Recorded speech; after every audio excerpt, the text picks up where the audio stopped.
Please read this with me from Romans 5:3 from Message Translation. We continue to shout our praise, even when we are hemmed in with trouble. Say it again. We continue to shout our praise, even when we are hemmed in with trouble. One more time. We continue to shout our praise, even when we are hemmed in trouble. So we talk about this idea, first of all, about this idea of tribulation. Are we clear about tribulation? So tribulation, what is it? Is being placed under pressure. We rejoice being placed under pressure because the pressure is not going to take us out because Jesus is with us. Are we good there? Now read this with me. Read this part here. But we also glory in tribulations, knowing that tribulation produces what? Which is the next one going to be? So if I can recognize that my pressure is not going to take me out, I can now get to the point of perseverance. If I realize the pressure is not going to squeeze me completely, I can get to the point of perseverance. Now what's perseverance here? Let's talk about, here's perseverance here. From perseverance means complete. Second part, severance means separation. So somebody gets a severance package, so it means write that down, means complete. Severance, separation. While you're writing this down, make this little. When we first got married, my wife was working for this large company. Now, folks just do sometimes it's wrong. Her boss worked from home. The whole team worked from home. They made her go to the office. So she said at this point, well, if I could work from home, she can work from anywhere. So she was down in Atlanta at that time. And the boss who worked from home wouldn't let her work from home. I want to get this right now. I want you to see this. You got 5 people on the team. 4 work from home, including the boss. 1 doesn't. This one says, can I go over here and join these? Boss says, no, you stay there. Even though the boss works from home. So then at this point, so we just, she was getting tight with that thing. So we just said, we just going to believe God. So we went in here and then she went down and we went down to, I'm telling you, you don't want to do this. We drove down to Atlanta and back in one day. I don't even know what happened to the next 2 days after that. So we were down there, and when we were in there, I'm going around here, and I was running some errands and everything, and so everybody on her team was called in. They let the whole team go, including the boss who wouldn't let us work home. So she goes to the room, they got Kleenex up in there, got security guard by there, just kissing her head crazy. And so she goes there, and the same person that she told somebody from HR earlier, that I like to work from home. They said, no, you can't do it. And when she said, give me a severance package. They're like, no. So now this laughing. 2 months later, HR person is there. Tissue on her table. They said, we're so sorry, we're going to have to let you go. She's like, oh, well, good. So they said, we're going to have to pay you for a whole year. What do I sign? So she got a severance package. And then the head HR man, who knew this was going to happen? Asked me. God. So the idea was, so severance. So there's a separation that occurred. So check this out now. The whole first year that I'm married, girlfriend chilling all day, got a check coming in. I'm like, that's all right there. So that just complete severance, separation. So what's perseverance? It is complete separation from failure, fear, and fretting.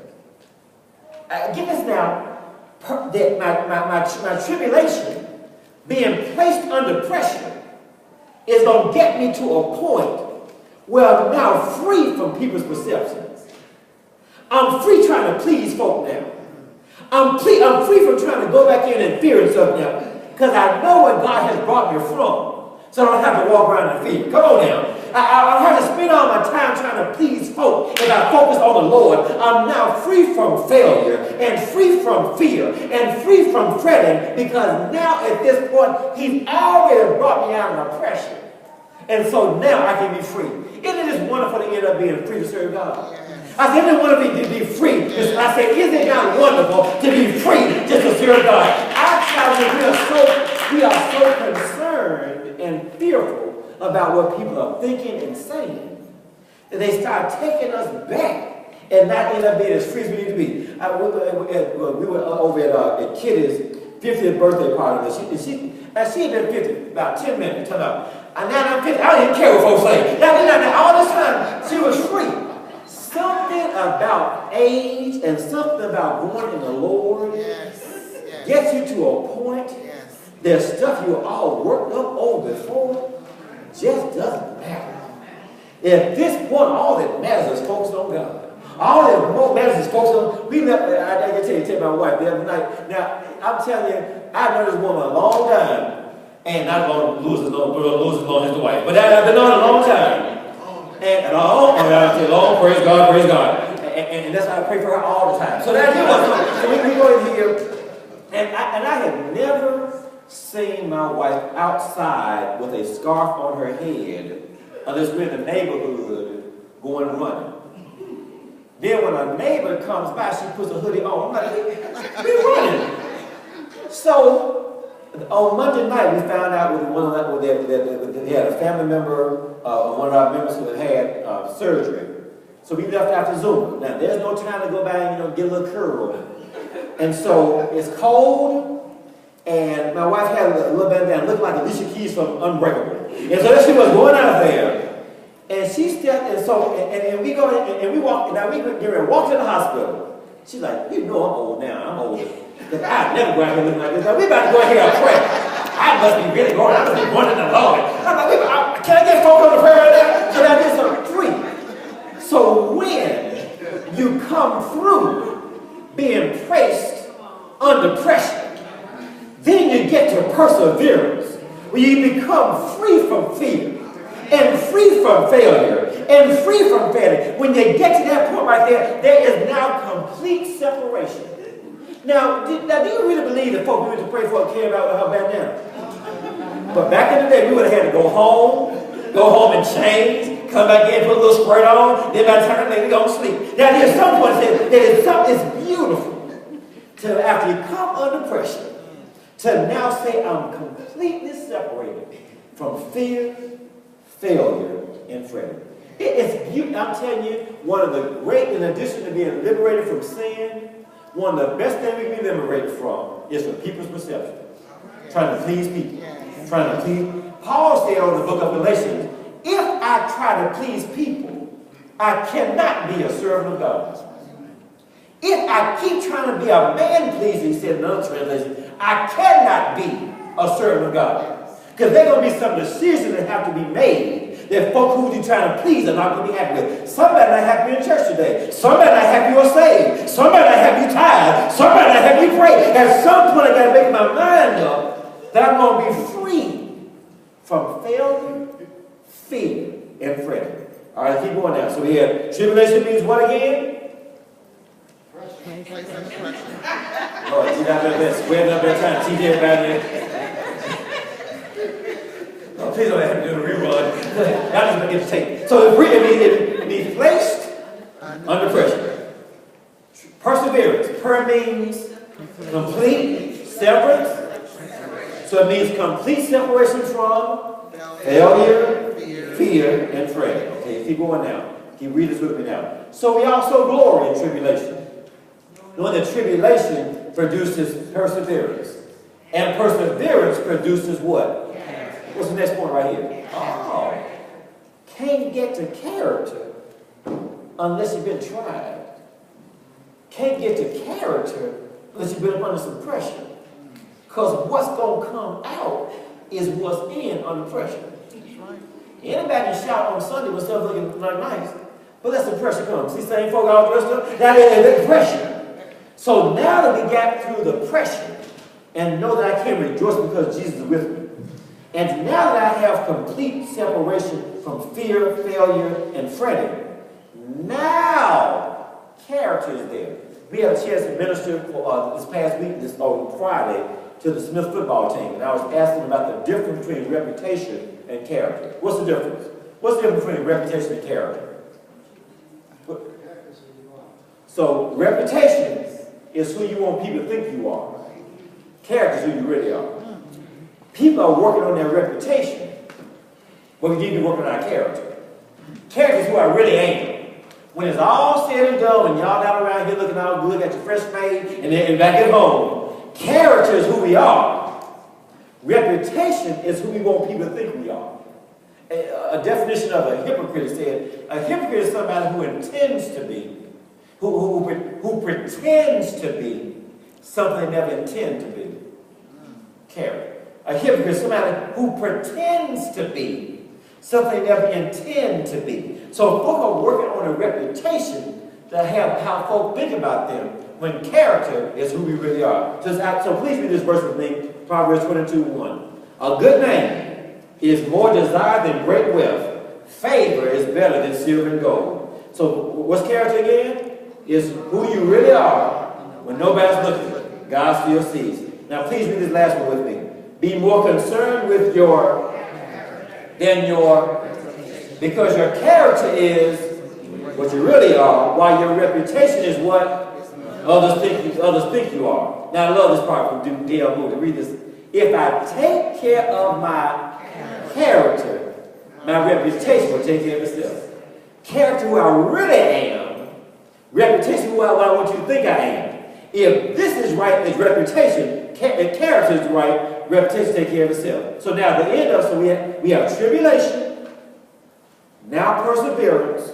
After perseverance, what? Now, what do you think might be at the top? What are we going to talk about holding on to all the time?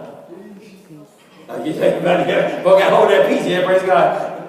Hope. Let's read this together. But we glory in tribulation, knowing that tribulation produces perseverance, and perseverance, character, and character, hope. My hope is built on nothing less than Jesus' blood and righteousness. I dare not trust the sweetest frame, but wholly lean on Jesus' name. On Christ, the solid rock I stand. All the ground is sinking sand. But here's what happened. Folk want to get to hope, but don't want to go through anything. Folk want it's amazing. Some of these young folk right now, I was talking to a college kid not long ago. Just got a degree 2 days ago. I want to run a company. You better go mop a store somewhere. And here's something they want to start up. They want to go and start off at the top. No. The degree gives you entry to get ahead and then work your way up. A degree not going to start you. Now, at some point, so if they want to start off at the hope, I don't want to go right to hope. No. In order to get to hope, the foundation has that I've been under some pressure. But the pressure didn't take me out. Then after that pressure, I started getting to a point where I had perseverance. Well, I started now stop caring about stuff that doesn't matter anyway. Then I got to a point where my character started coming through, because my character got defined in the midst of all the hurt and all the suffering and all the tears. So now I can have hope, because it's already built on my character and my perseverance and my tribulation. My hope is built on nothing less than Jesus' blood and righteousness. I dare not trust the sweetest frame, but wholly lean on Jesus' name. On Christ, the solid rock I stand. All of the ground is sinking sand. We can rejoice in the Lord always, because we can be well, we can tell, we can excel, and we can dwell. And we can always have hope, because now we did not get crushed in our tribulation.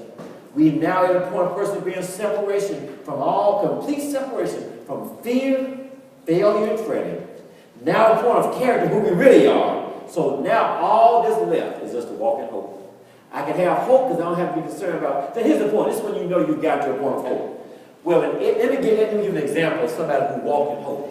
Y'all, we've been celebrating Sister Neil's recovery for years. Please join me right now with God. I'm going to pray for Sister Neil. Sister Neil was in the grocery store one time, and I know she didn't tell her family, so I told this story before, and they're like, what? So she was in the grocery store, and pretty much blacked out at the counter. And they went to her and said, you all right, you all right? And all she kept talking about was Isaiah, by his stripes, I'm already healed. By his stripes. Isaiah 53:5. By his stripes, I'm already healed. So y'all better call somebody, really lost by his stripes. So what happened? She was not concerned about what folk were thinking. She was not concerned about what was going on. Her hope was built on nothing less than Jesus' blood and righteousness. The point was all she said in the midst, when she came to, is talk about with the word. I'm telling you, you get everything, when all your fear is gone, and all failure is gone, and all these other things are gone. Only thing we left with is hope. At that point, now I can have hope and always have hope.